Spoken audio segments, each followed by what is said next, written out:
చెప్పినట్టుగా కుడికి గాని ఎడమకు గాని తిరగకు అన్నప్పుడు మనం ఏదైనా పని చెయ్యాలి అనుకున్నప్పుడు మనం ఏం చేస్తామంటే పక్కోళ్ళని చూస్తాం. ఫస్ట్ వాళ్ళటి చేస్తున్నారు వీళ్ళటి చేస్తున్నారు అని చూస్తాం. చూసి మనం ఎటు చేస్తున్నాం అని చూసుకుంటాం. చూసి మనం ఏం చేస్తాం, కంపేర్ చేసుకుంటాం. కంపారిజన్ ఒకటి, ఇన్స్పిరేషన్ ఒకటి. ఈ రెండిటికి చాలా తేడా ఉంది. రెండు ఒకటిలాగా అనిపిస్తాయి. ఇది మీరు ఖచ్చితంగా నేర్చుకోవాలి. కంపారిజన్ అంటే ఏంటంటే ఎదుటి వాళ్ళని చూసి మనల్ని చూసుకొని నేనేంటి ఇలా ఉన్నానని డిప్రెషన్ లోనికి వెళ్ళి ఆ డిప్రెషన్ నుంచి ఆ ఇన్ఫీరియారిటీ నుంచి బయటికి రావడానికి వాళ్ళని డిట్టోకి డిట్టో కాపీ కొడతాం. అర్థమవుతుందా? కంపారిజన్ లో ఏమొస్తుందంటే కంపేర్ చేసుకోవడం ద్వారా మనకు ఇన్ఫీరియారిటీ వస్తుంది. కంపేర్ చేసుకోవడం ద్వారా మనము కాపీ క్యాట్స్ అయిపోతాం. ఏమవుతామండి? కాపీ క్యాట్స్ అవుతాం. కంపేర్ చేసి వాళ్ళని చూస్తాం. అరే వాళ్ళ జుట్టు బాగుంది అనుకుంటాం. వాళ్ళ ఫేస్ కి ఆ జుట్టు సూట్ అయింది. నువ్వు వెళ్ళేసి నిన్ను నువ్వు చూసుకుంటావు. నా జుట్టు అయింది ఎలాగుంది అనుకుంటావు. ఇన్ఫీరియారిటీ వచ్చేస్తుంది. అమ్మో నేను కూడా అలాగైపోవాలి అనుకుంటావు. ఎక్కడో హెయిర్ సెలూన్ కో ఏదో పార్లర్ కో ఏదో వెళ్ళేసి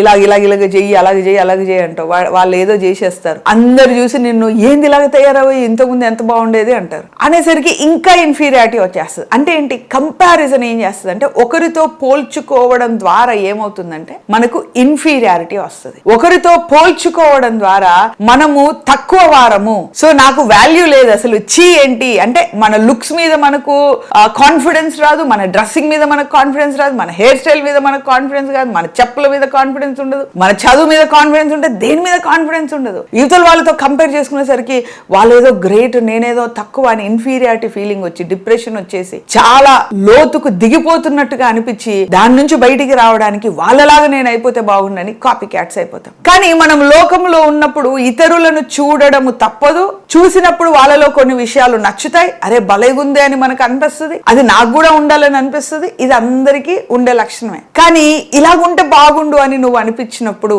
ఒక వ్యక్తికి ఒక గోల్ లేకపోతే నేను వాళ్ళలాగా అయిపోతా అనుకుంటాడు. కానీ ఒక వ్యక్తికి ఒక గోల్ ఉంటే వాళ్ళే చెయ్యగా లేనిది నేను నా యొక్క గురిని నేను పొందుకోలేనా, నా యొక్క డెస్టినీని నేను పొందుకోలేనా అని పాజిటివ్ ఇన్స్పిరేషన్ అనేది వస్తుంది. కంపారిజన్ పోల్చుకోవడం అనేది నీకు ఇన్ఫీరియారిటీ తీసుకొస్తుంది. ఇన్స్పిరేషన్ అనేది నీకు పాజిటివ్ యాటిట్యూడ్ తీసుకొస్తుంది. సో ఇతరులను చూసినప్పుడు వాళ్ళకు లాగా నేను డిట్టోగా అయిపోవాలి, మక్కి నేను వాళ్ళలాగా అయిపోవాలి అంటే you are in the inferiority. నువ్వు ఇన్ఫీరియారిటీ కాంప్లెక్స్ లో ఉండి దేవుడు నాకేం చెప్పడు, దేవుడి స్వరం నాకు వినబడదు, నా బతుక్కి దేవుడేం చెప్తాడులే, వాళ్ళని చూసి నేర్చుకుంటాను, నేను వాళ్ళు చేసినట్టు నేను చేస్తానని మనం చేసేస్తాం. అర్థమవుతుందా? కానీ మనము దేవునితో ఒక కనెక్షన్ కలిగి ఉంటే మనము ముందుకు వెళ్ళాలి. మనం వెళ్ళే గురి గనక మనకు తెలుసుంటే ఒక వీళ్ళు ఇలా గొప్ప కార్యాలు చేశారా, వాళ్ళు అలా గొప్ప కార్యాలు చేశారా, అరే భలేగా చేశారు, దేవుడు ఎంత కార్యం చేశాడు, వాళ్ళకే కార్యం చేయగా దేవుడు నాకెందుకు కార్యం చేయడు, కాబట్టి నా గురి యొద్దకు నేను పరిగెడతానని కాపీ కొట్టవు గాని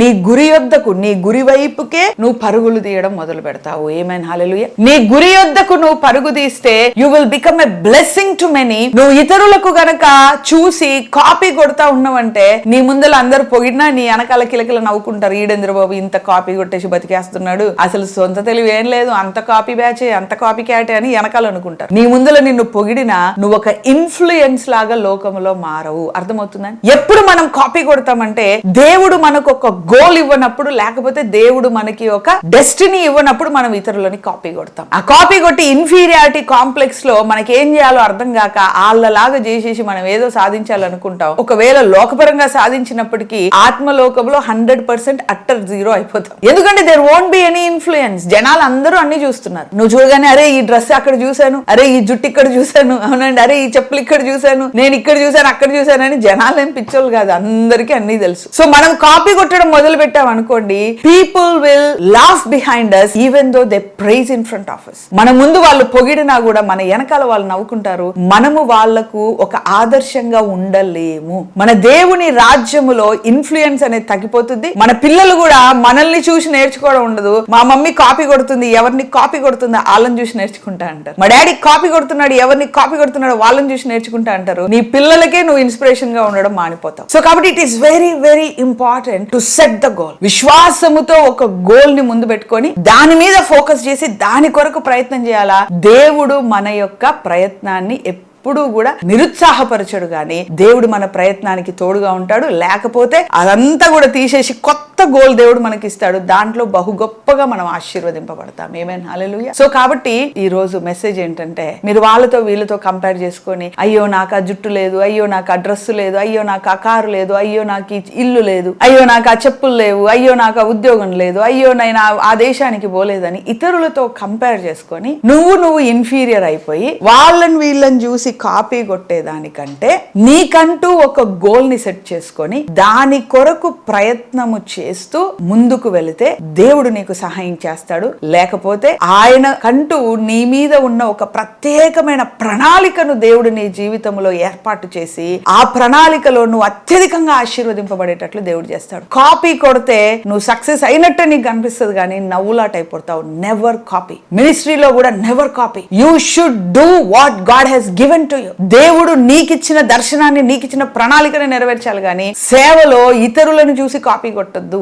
సేవలో నీ దర్శనాన్ని నువ్వు నెరవేర్చాలి కానీ లోకాన్ని చూసి కాపీ కొట్టొద్దు. లోకం మ్యూజిక్ కాపీ కొడతారు, లోకం ప్రోగ్రామ్ కాపీ కొడతారు, లోకం డ్రెస్సింగ్ కాపీ కొడతారు, లోకంలో ఉన్న పద్ధతులన్నీ కాపీ కొడతారు. ఇవన్నీ కూడా మినిస్ట్రీలోనే. కానీ దేవుడు నీకంటూ ఒక దర్శనం ఇస్తాడు. ఆ దర్శనంలోనే నువ్వు బ్రతుకు. లోకంలో నువ్వు ఒక ఇన్ఫ్లుయెన్స్ లాగా ఉంటావు. ఆ సక్సెస్ కాదు, కాపీ కొట్టడం ద్వారా నీకు వచ్చిన సక్సెస్ కాదు. నువ్వు వెనకాల నవ్వుల పాలవుతున్నావు. ఆ విషయం నీకు అర్థం కావట్లేదు. కానీ దేవుడిచ్చిన ఒక దర్శనముతో నువ్వు ముందుకెళ్ళావనుకో, ఆ దర్శనము అనేక మందిని ఆకర్షిస్తుంది, అనేక మందిని ఇన్ఫ్లుయెన్స్ చేస్తుంది. దేవుని రాజ్యంలో ఒక ఇన్ఫ్లుయెన్స్ లాగా ఉంటాం. పౌలు గారు ప్రజెంట్ ట్రెండ్ ప్రకారం వెళ్ళలే, ఆయన డిఫరెంట్ గా వెళ్ళిపోయాడు. పౌలు గారు మరణించిన తర్వాత దాదాపు 80% అంట పౌలు గారు శిష్యులు మొత్తము నూతన నిబంధన రాసింది దాదాపు 70 to 80% వాక్యము దేవుడు పౌలు గారికి ఇచ్చారు. సో కాబట్టి you should have your vision, you should have your voice from God. దేవుడు నీకు ఇచ్చిన స్వరము నీ దగ్గర ఉండాలి. దేవుడు నీకు ఇచ్చిన దర్శనము నీ దగ్గర ఉండాలి. ఆ దర్శనము సాధించడానికి నువ్వు వెళ్ళాలి. అది ప్రజెంట్ ట్రెండ్ కి వ్యతిరేకంగా ఉన్నా పర్వాలేదు కానీ దేవుడు